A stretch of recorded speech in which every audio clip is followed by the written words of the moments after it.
you should move a foot to there. Well, I'll talk to you. Is that better? So, tell me about, you got a very interesting story about Queen, I understand. Queen? Yes, the band Queen. Oh, you mean the time I discovered that I'm responsible for the band Queen? That one? Really? Tell me more then. Well, I was in London a year or two ago, attending a thing called Toy Box, which takes place in North London and every Thursday, and which involves several really happening musicians. Like the bass player was in Duffy's band, drummer plays for Kylie Minogue, another drummer who actually will be playing for us tonight she plays with Brian Ferry. She's also the Lagavulins drummer, as it happens, my new blues and whiskey band, booze and blues band. So one night I'm at their event and somebody, Richard, the leader, says, "Has anyone got any requests?" So someone says, can you do a song by Queen?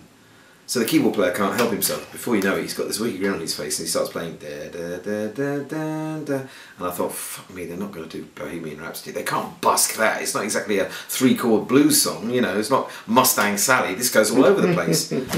But blow me, they started going into it, and I just sat there, partly on tenterhooks and partly just grinning from ear to ear as this thing unfolded. They're looking really nervously at each other. Do we know the next bit? Do we know the next bit? But they got through it.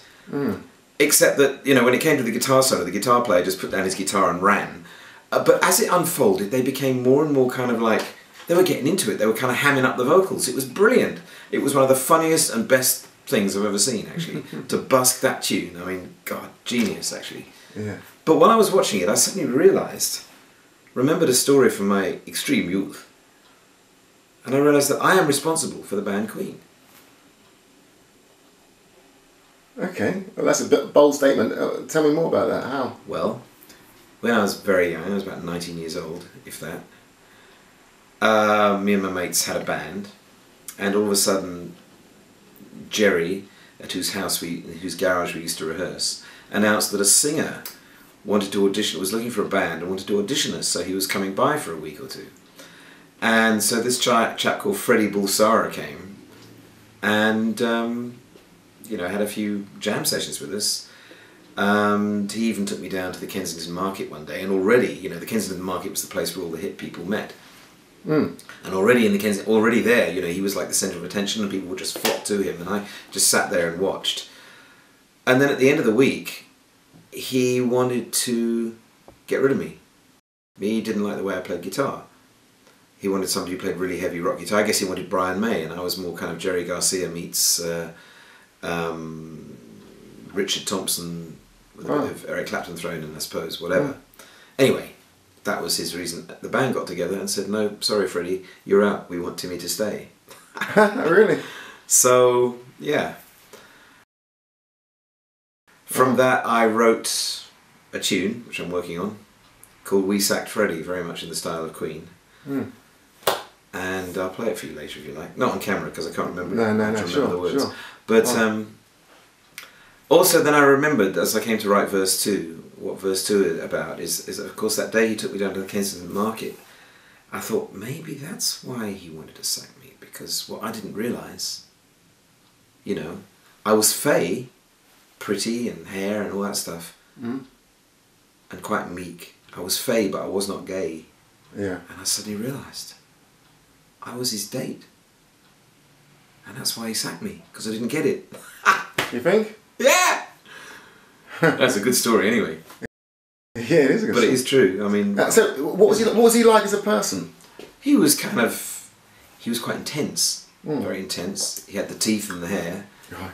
And he just seemed very much like somebody who knew what he wanted, was confident.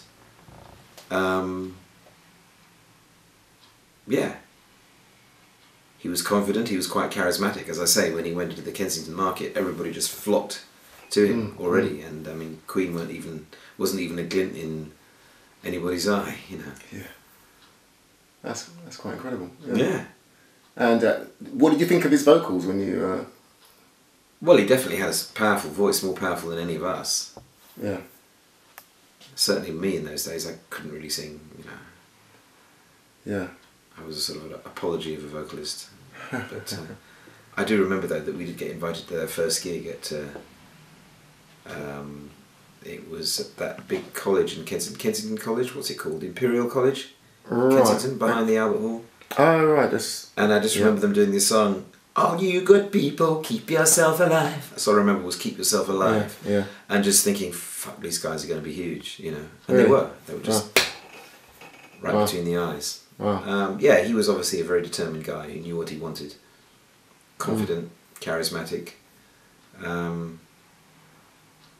yeah, didn't ever remember him particularly feeling like he was one of the band. I mean, he was definitely an individual. And well, we knew what his agenda was. He was looking for Queen, and actually, he found them. But if it wasn't for me, who knows?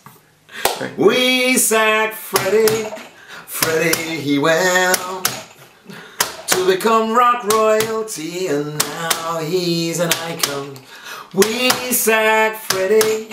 Freddie stole the scene, and if Elvis is the king, Freddie is Queen. There you go. Thank you very much. Cheers, man.